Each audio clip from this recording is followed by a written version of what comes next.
Y en los últimos días hemos sido testigos de una de las escaladas más peligrosas en Medio Oriente en los últimos años. El conflicto, como lo ven en sus pantallas, entre Israel e Irán, que ha alcanzado un punto crítico con ataques directos, amenazas nucleares y la participación estratégica este fin de semana de Estados Unidos. Sin embargo, tenemos que decir que contra todo pronóstico, este lunes se anunció un alto al fuego. Sin embargo, a esta hora el alto al fuego se rompe. Pero mientras esto ocurre, también tenemos que informarles que en América Latina también hay movimiento, porque el nuevo secretario de la OEA elegido recientemente ha hecho declaraciones que han generado cierta polémica. Pero para esto tenemos a nuestra compañera, como siempre, Gaby Peroso, todos los martes con sus perspectivas. Bienvenida, Gaby. Hola Laura, buenos días a ti y a todos. Gaby, ayer el presidente Trump sorprendió con el anuncio del alto al fuego entre Israel e Irán tras 12 días, ¿no?, intensos de ataques. Pero el acuerdo parece haberse rompido, haberse roto, perdón, a esta hora. Cuéntanos cuál es el estatus. Bueno, yo no lo vería como un acuerdo de cese al fuego roto. En Ok, primer lugar, hay que entender un poco los términos de cada país y cada uno tiene que respetar la naturaleza del otro, por así ok. decirlo. Vemos un presidente Donald Trump en donde dice, acudieron a mí y acordaron un cese al fuego. Yo no creo que haya habido una llamada de los tres y directamente decir, vamos así a hacer el cese al fuego. Incluso Irán decía, yo no acordé el cese al fuego, pero si Israel no me ataca, yo no voy a atacar. Es decir, están de acuerdo. A Irán había que darle una puerta de salida y una puerta de desahogo.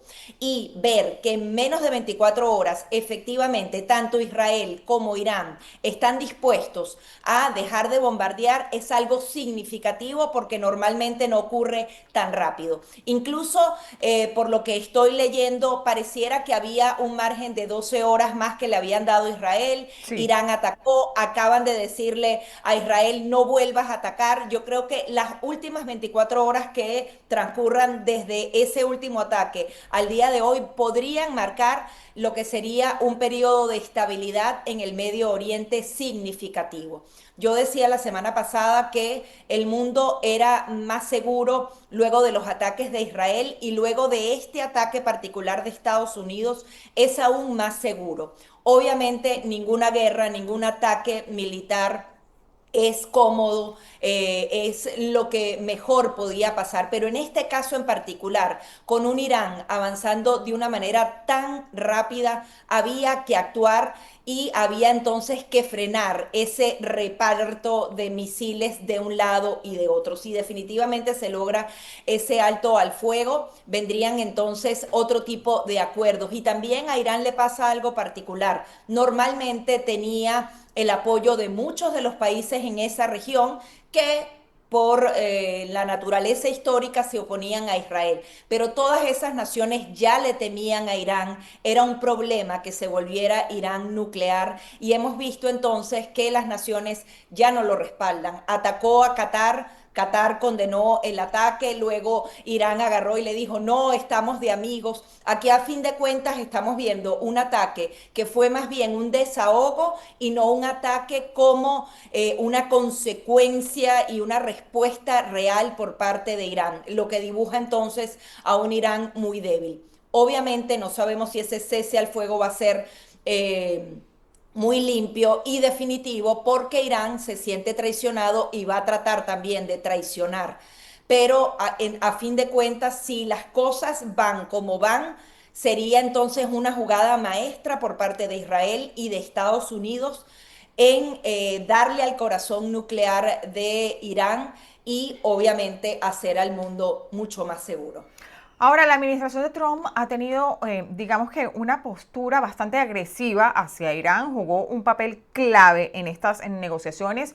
Se habla de presión militar, diplomática y un posible cambio de estrategia. Pero ¿qué cambia, Gaby, en la política de Estados Unidos a partir de este acuerdo?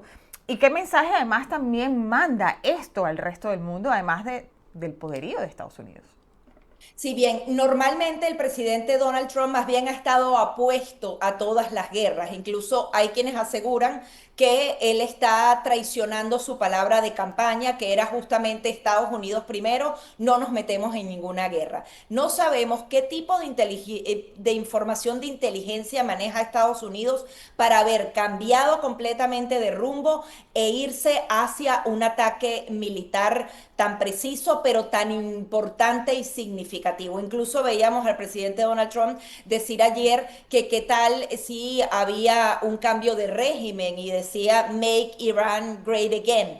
Ahí la gente se aterrorizó porque justamente es contrario a lo que ha sido su política o por lo menos como se presentó durante la campaña. Pero hay quienes aseguran que se trata también de la estrategia.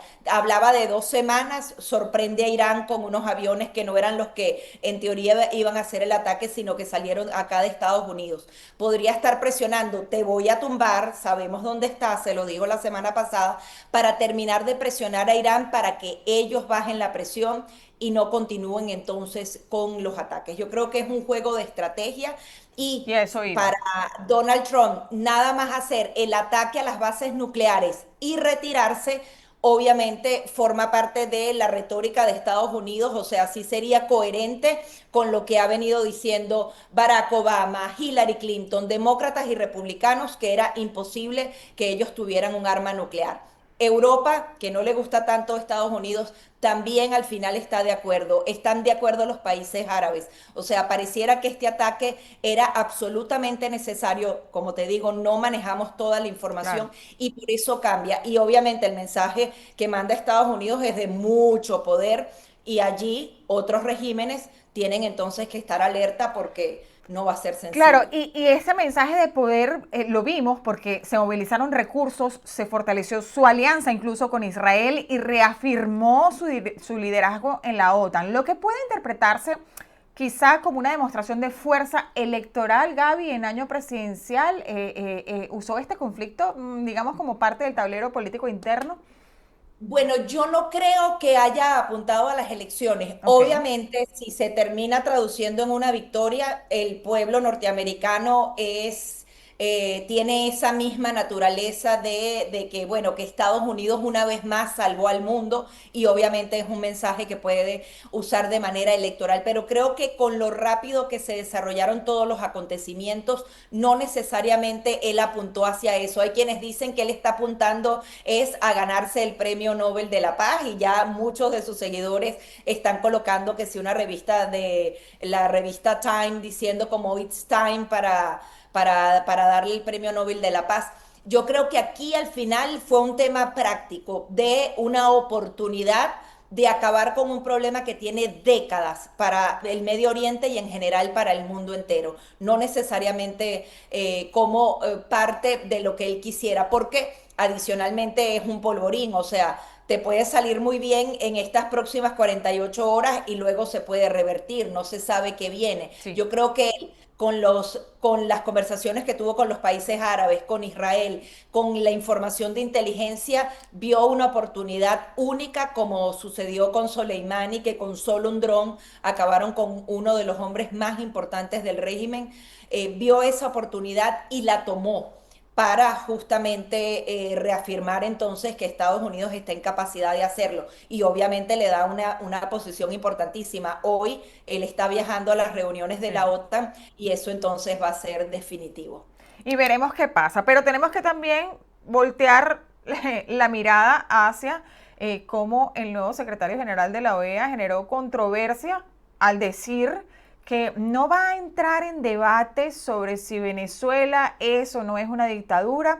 Digamos que es una postura que rompe con el enfoque frontal que traía Almagro, ¿no? Pero ¿cómo interpretas esta declaración? ¿Cómo podría cambiar esta postura sobre el régimen venezolano? Mira, lamentablemente Laura no va a cambiar. Nosotros Mm, hemos presenciado año tras año lo que era la posición sobre todo de los países del Caribe que siempre estuvieron del lado de Nicolás Maduro, porque esto no se trata de mejor no me meto, ahí no hay neutralidad, hay una posición absoluta de apoyo al régimen de Nicolás Maduro. Cuando tú escuchas a un secretario de la Organización de Estados Americanos decir que debe haber diálogo, ok, dices, bueno, diálogo entre el gobierno y la oposición. Sabes que la postura de esa persona es de respaldar el fraude a esas elecciones. Estás llamando a Nicolás Maduro gobierno, a Edmundo González, que ganó las elecciones, oposición. Y adicionalmente simplificarlo y utilizar entonces todos esos lugares comunes. Él dice, yo no voy a entrar en debates sobre si Venezuela es una dictadura o no. A nosotros nos importa el Estado de Derecho. ¿Cuál Estado de Derecho? Los derechos humanos, qué derechos humanos y la democracia. Y por tanto hay que dialogar, bla, bla, bla, bla, bla. Esto es lo que vamos a ver durante este periodo. Lamentablemente mañana empieza la Asamblea General de la Organización de Estados Americanos en Antigua y Barbuda, que adicionalmente casi todas esas islas estuvieron votando en contra de que sencillamente se sellara esa Carta Interamericana Democrática para Venezuela. No es que estaban pidiendo una intervención. Nada parecido a eso, simplemente que quedara sentado por una mayoría absoluta que en Venezuela no existía democracia. Esas organizaciones están allí para eso y es muy triste alguien que tiene una posición de poder tan importante, diplomática, que simplemente se siente a jugar al neutral cuando realmente no puede haber neutralidad en este tipo de Sí, de casos, porque posiciones. definitivamente sí, le estás dando la razón absoluta a Nicolás Maduro. Es que ni siquiera pone en duda la elección. La Organización de Estados Americanos seguía pidiendo las actas. Él obviamente me imagino que no las va a seguir pidiendo. Y es muy triste para los venezolanos porque perdimos un escenario fundamental. Esa Organización de Estados Americanos fue base fundamental de lo que pasa en la Corte Penal Internacional. Esa Organización de Estados Americanos es la que año a año hace nuevamente el informe con otras organizaciones no gubernamentales sobre los presos políticos y las torturas.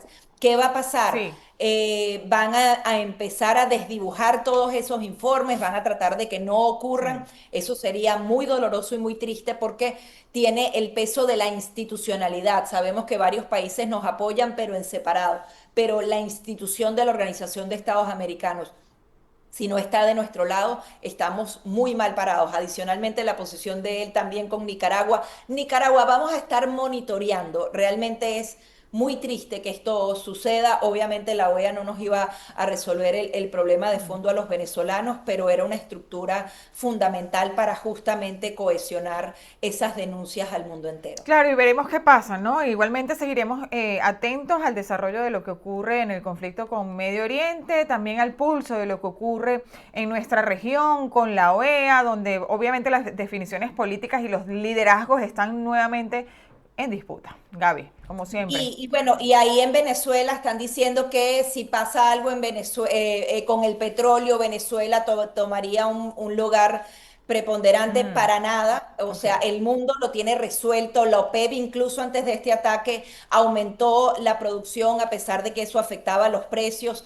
Están justamente resolviendo si Irán saliera completamente del mercado petrolero hoy o incluso se sellara parte de ese estrecho, la situación del petróleo estaría resuelta por los propios países y actores fundamentales en este caso, que vengan a estar amenazando a los venezolanos de que sí, de que vienen por nosotros o que el tema petrolero ellos van a ganar relevancia para nada. Lamentablemente ellos han perdido su posición estratégica en el mundo entero. Como siempre, un gusto hablar contigo, saber tus perspectivas y nada, pues nos conectamos entonces el martes que viene, si no pasa nada extraordinario en el mundo, como, Así es. bueno, ya nos está acostumbrando. Gracias, Gaby. Gracias a ti, Laura, y a todos. Y ustedes no se aparten porque en la próxima parte venimos con más de su programa Buenos Días.